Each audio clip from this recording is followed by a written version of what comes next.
Hi, Sideways Ape again. Last video I talked, is there need a revolution? Why do we need a revolution? And if there is a legitimate need for one, how to pursue them. The three strategies that would be successful in overtaking the United States in order to change it for the better would be through finance, culture, and infiltration. Now, I mentioned that if I were to focus on one, it would be culture. But in later videos, I will go over how others can pursue the other two strategies and be successful for that. But I will be focusing on culture. Now, let's say, once again, we were to wanted to change the society of Saudi Arabia. That means we would have to change Islam. If we were able to find ways to sneak around and alter the Quran and all the other related literature to something more positive to the West over a long period of time, then what would happen is their society would change and their politics would change. And if someone were to make a campaign on that, it would be difficult, but not impossible. It would be easy because they have a mono narrative culture. Now, in America, if you're to focus on a culture, you have to realize there isn't a mono narrative in America. The system designed, especially with capitalism, what it does is it turns everything into a product, even communism. So if something becomes successful, it becomes absorbed into the system, the political system, and gets subverted and mutated to serve the interest of the system. So if you were to create a counterculture against America, let's say you were to create an idea for a new narrative in America, what will happen is it would get absorbed in the multiple narrative paradigm. That's what happens with the libertarians and the Greens. The reason why the libertarians and Greens is because even through their trying to get power for themselves, they still either fall within the left or the right. So what happens is they get involved, they get absorbed, and thus rendered powerless. This is why it's very, very difficult to change America through the culture. Because you're dealing with multiple narratives that are contradictory and sometimes adversarial together, but they have been absorbed in a way, even through their adversarial, to be able to prop up the system, to keep things going. So, in order to deal with a multicultural, a multiple narrative system, a multiple narrative culture, you're going to have to figure out what all these ideas have in common, and then create a counter to that. It is called realigning it's called redrawing the lines of battle. This is what we're going to do. Now,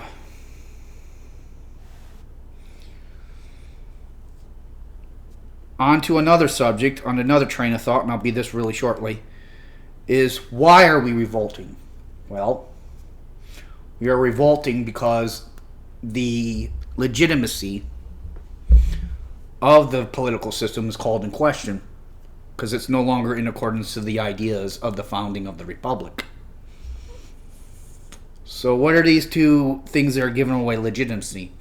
People in the government are no longer acting as if they're equal before the law. Hillary Clinton is a good example of this. And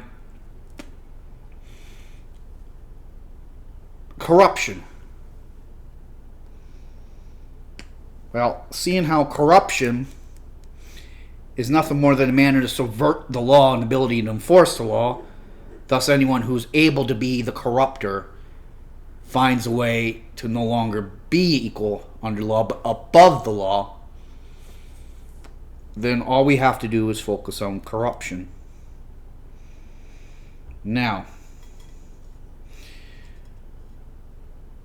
so the question is, what gives rise to corruption?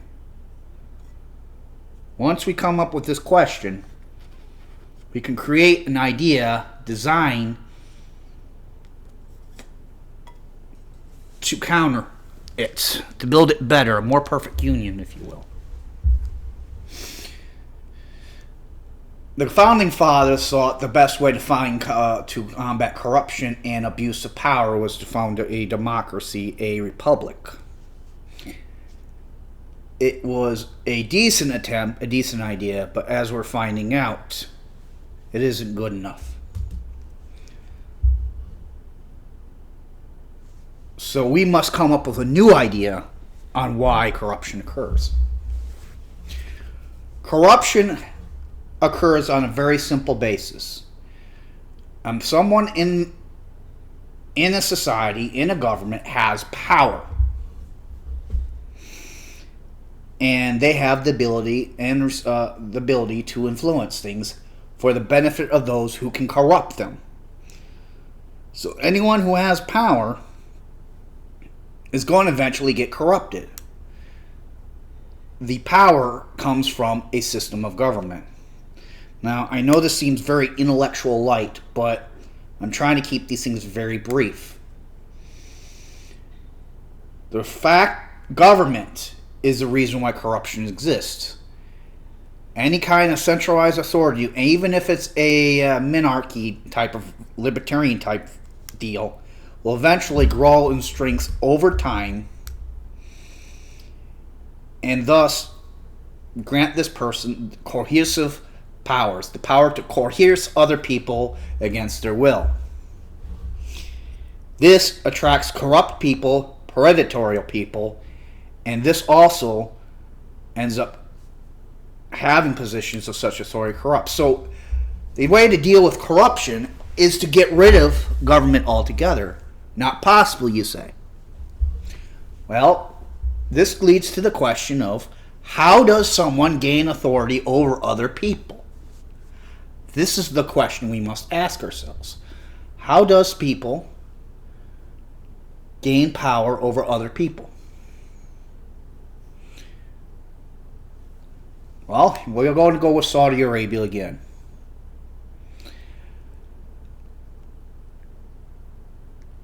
Imagine if everyone who was Muslim today, the lay people, the common everyday folk, were to wake up and have no memory of Islam, and suddenly were to wake up with false memories of have living their lives as Wiccans. And they would not be in all the pages related to Islam. All the information was to suddenly disappear. The Quran, the pages of the Qurans would be blank.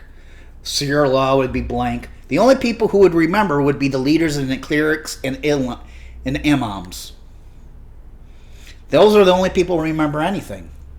Yet now they're in the minority, and everyone else woke up Wiccan. Well, these royals and people will be screaming, "Obey me, I'm one with God," and they'll be screaming a language that would seem alien and bizarre to these new Wiccans. And what will happen is their governments would vanish. Governments come from narratives. A narrative is basically what gives rise to a government to be able to manifest. So in order to get rid of the government in the United States, we must get rid of all narratives.